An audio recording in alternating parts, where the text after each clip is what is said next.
Hello everyone, welcome to CS ज्ञान सागर. Myself Sonika here. Previous videos में हमने ऑपरेटिंग सिस्टम के PYQs की सीरीज को स्टार्ट किया हुआ है. इस वीडियो में हम जून 2018 के PYQs को सोल्व करेंगे. वीडियो स्टार्ट करते हैं. At a particular time of computation the value of counting semaphore is 10. Then 12 P operations. P operations आपकी वेट के लिए यूज होती हैं. एंड X V ऑपरेशन ये आपकी सिग्नल वाली है. Were performed on this semaphore. If the final value of semaphore is 7 then what will be the value of X. ये आपका फॉर्मूला होता है. जो सेमाफोर की वैल्यू होती है, फाइनल वैल्यू होता है सेमाफोर इक्वल टू जो काउंटिंग सेमाफोर है माइनस P प्लस V. ये आपका फॉर्मूला होता है. आपकी फाइनल वैल्यू गिवन है 7, काउंटिंग सेमाफोर की 10 है, माइनस की आपकी 12 है, प्लस आपकी X है. अब इसको हम सोल्व करते हैं. 7 इक्वल्स टू -2 प्लस X. 2 इधर जाके X की वैल्यू हो जाएगी आपकी 9. तो इट मीन्स जो आपकी X इक्वल्स टू 9 हो जाएगी इसकी वैल्यू. ये आपका आंसर हो जाएगा. नेक्स्ट करते हैं. In a page memory a page hit ratio is 0.40. The time required to access a page in secondary memory is equal to 120 ns. The time required to access a page in primary memory is 15 ns. The average time required to access a page is. इसने बोला hit ratio given है. Hit ratio है 0.40. Secondary memory access time given है 120 ns. Primary memory या main memory बोल सकते हैं. Main memory access time that is 15 ns. आपका हिट रेशियो 0.40 है. देन आपका मिस रेशियो जो हो जाएगा, miss ratio equals to 1 minus hit ratio that is 0.60. आपका हिट रेशियो निकालने का फॉर्मूला होता है जो एवरेज एक्सेस टाइम निकालने का फॉर्मूला होता है. एवरेज एक्सेस टाइम ये होता है आपका hit ratio multiply main memory access time plus miss ratio multiply में secondary memory access time. Hit ratio है आपका 0.40 multiply main memory access time that is 15 plus miss ratio 0.60 and secondary memory access time that is 120.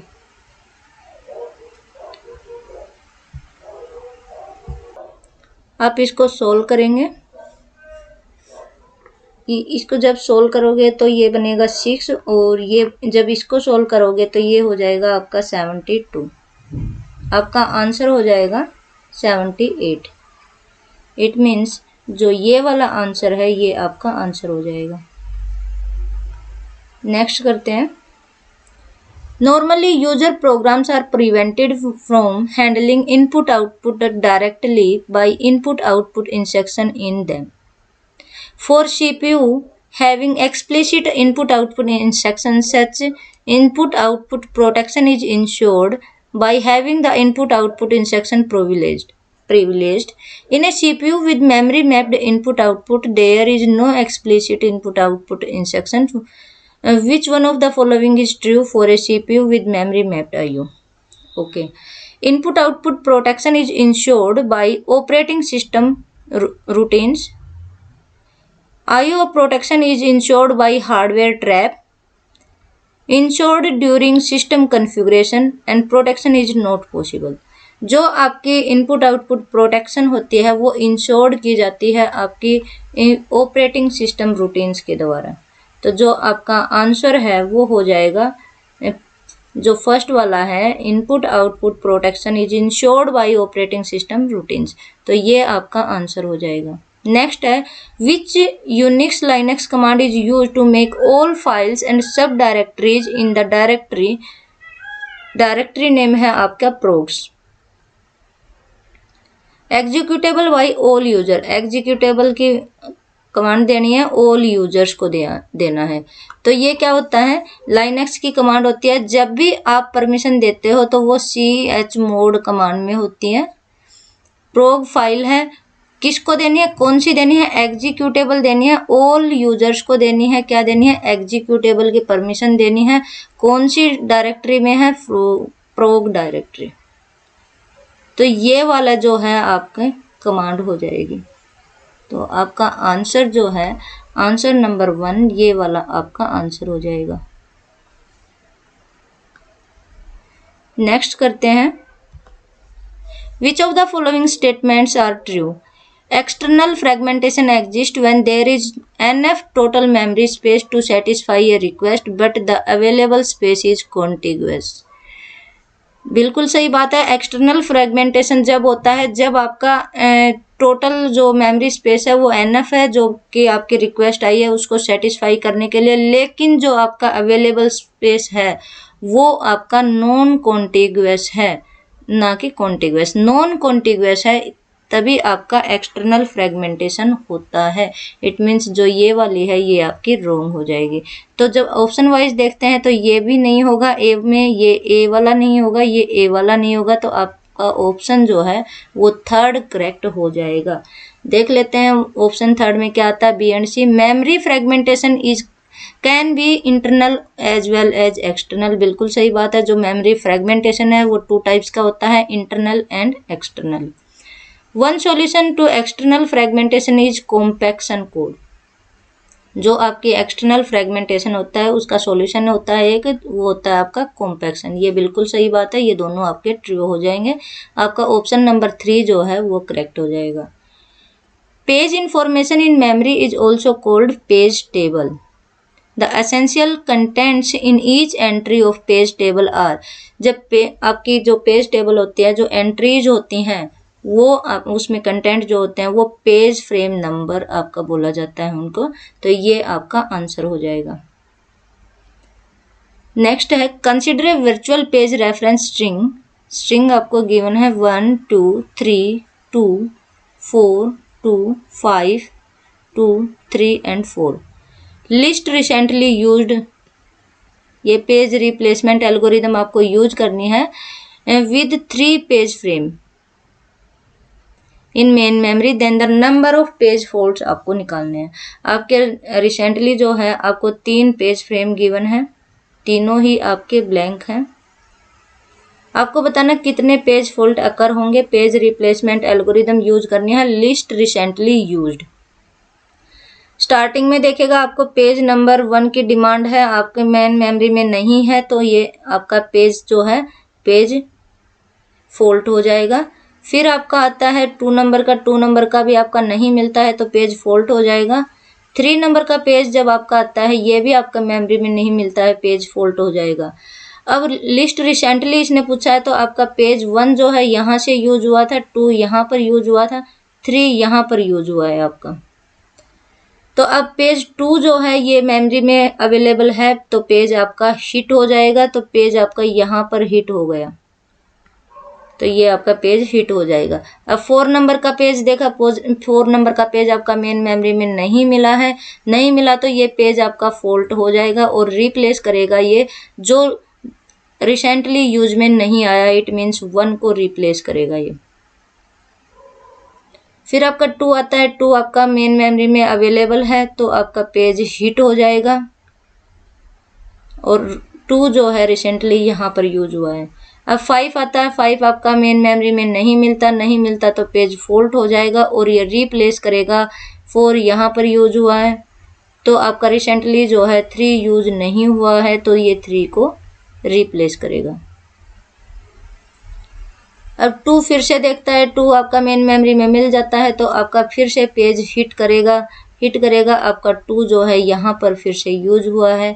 अब 3 देखेगा, 3 आपका नहीं है तो recently आपका 4 यूज नहीं हुआ है तो ये 4 को रिप्लेस करेगा और आपका पेज फॉल्ट हो गया। अब 4 देखेगा, 4 आपका 5 को रिप्लेस करेगा, यहाँ पर भी आपका पेज फॉल्ट हो गया। टोटल आपके 1 2 3 4 5 6 7 आपके पेज फॉल्ट हुए हैं और 1 2 एंड 3 आपके पेज हिट हुए हैं। पेज हिट वो पेज होता है जो आपका मेन मेमोरी में मिल जाता है। पेज फॉल्ट वो होता है जो आपका मेन मेमोरी में नहीं मिलता, जो सेकेंडरी मेमोरी में मिलता है। इट मीन्स आपका जो आंसर हो जाएगा, आंसर आपका हो जाएगा 7। ये आपका आंसर हो जाएगा। आपके ये 7 पेज फॉल्ट आपके अकर हुए हैं। नेक्स्ट करते हैं, consider the following process 3 process. 3 process given है आपके। With the arrival time and CPU burst time are given. 3 process given है, चार्ट दिया गया है, तो आपका पूछा गया है तो ये shortest primitive shortest job scheduling, इस शेड्यूलिंग को यूज करते हुए कौन सा चार्ट आपका बनेगा, ये बात पूछी गई है। तो सबसे पहले देखो, अगर अराइवल टाइम है P1 का अराइवल टाइम है आपका 0, तो P1 आपका जो है CPU के पास आ गई है, एग्जीक्यूशन में आई है, तो ये 1 टाइम तक चलती है, तो आपकी P2 भी एग्जीक्यूशन में आ गई। अब P1 और P2 जो है वो क्यू में है, तो अब दोनों में देखेगा इसका 1 टाइम रन हो चुका है, तो मीन्स अब 6 है और 2 में आपके 4 है। तो इन दोनों में से देखेगा कि अब कौन सी शॉर्ट है, शॉर्टेस्ट पूछा है तो कौन सी शॉर्ट है, आपकी P2 है, तो P2 आपकी एग्जीक्यूशन में आ जाती है। अब P2 एग्जीक्यूशन में आई तो P1 भी कहीं ना कहीं आगे एग्जीक्यूशन में आएगी, अभी ये पूरी हुई नहीं है, तो आएगी, तो हम एलिमिनेशन मेथड यूज करते हैं। देखो इसमें P1 एक बार ही यूज हुई है, फिर आगे यूज नहीं हुई है, इसका मतलब ये नहीं होगा। P1 यहाँ पर यूज हुई है, आगे यूज नहीं हो रही, तो इसका मतलब ये ऑप्शन भी नहीं होगा। P1 स्टार्टिंग में इसने P2 ले दिया, लेकिन स्टार्टिंग में P1 एग्जीक्यूट हो रही है, तो आपका आंसर ये भी नहीं होगा। इट मीन्स आपका सेकंड वाला आपका आंसर होगा। एक बार करके भी देख लेते हैं। P2 को 1 टाइम एग्जीक्यूट होती है, तो आपकी P3 भी एग्जीक्यूशन में आ जाती है। अब आपकी P3 भी आ गई है, P2 1 चली है तो यहाँ पर 3 हो जाएगी और P3 जो है वो 8 हो जाएगी।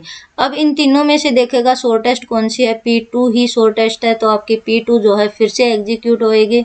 इस तरीके से अगर देखी जाए तो आपकी P2 है वो पूरी एग्जीक्यूट हो जाती है। फिर अब ये P2 आपकी एग्जीक्यूट हो गई, तो P1 और P3 में देखिएगा कौन सी शॉर्ट है वो एग्जीक्यूट हो जाएगी, तो आपकी P1 जो है वो एग्जीक्यूट हो जाएगी।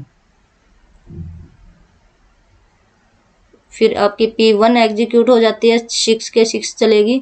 फिर आपकी P3 जो है वो 8 पॉइंट तक चलेगी, तो मतलब 19। तो ये वाला आपका चार्ट बन जाएगा। इट मीन्स आपकी जो सेकंड ऑप्शन है वो ट्रू हो जाएगा।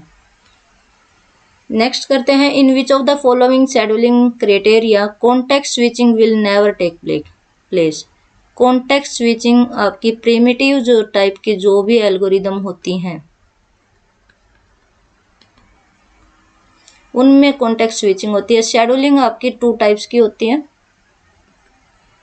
एक प्रिमिटिव होती है, दूसरी नॉन प्रिमिटिव होती है।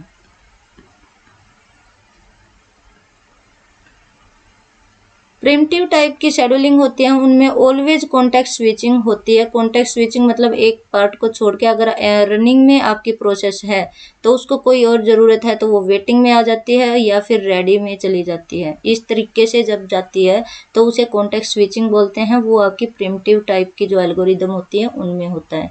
नॉन प्रिमिटिव टाइप की एल्गोरिदम वो होती हैं जब वो आपकी एक बार रनिंग में आ गई तो रनिंग में आने के बाद वो सीधी टर्मिनेट ही होंगी, वो वेटिंग में या दोबारा से रेडी क्यू में नहीं जाएंगी। इस टाइप की जो आपकी शेड्यूलिंग होती हैं वो आपकी नॉन प्रिमिटिव होती है, तो उनमें आपकी कॉन्टेक्स्ट स्विचिंग नहीं होती। तो इसने पूछा है कि किस टाइप के एल्गोरिदम में will never take place context switching, तो कॉन्टेक्स्ट स्विचिंग आपके नॉन प्रिमिटिव टाइप के एल्गोरिदम में नहीं होती है। ये आपके जून 2018 के PYQs थे ऑपरेटिंग सिस्टम के। नेक्स्ट वीडियो में हम प्रीवियस वीडियो में हमने दिसंबर 2018 के PYQs को सोल्व कर लिया है। नेक्स्ट वीडियो में हम 2017 के PYQs को सोल्व करेंगे। Thank you so much.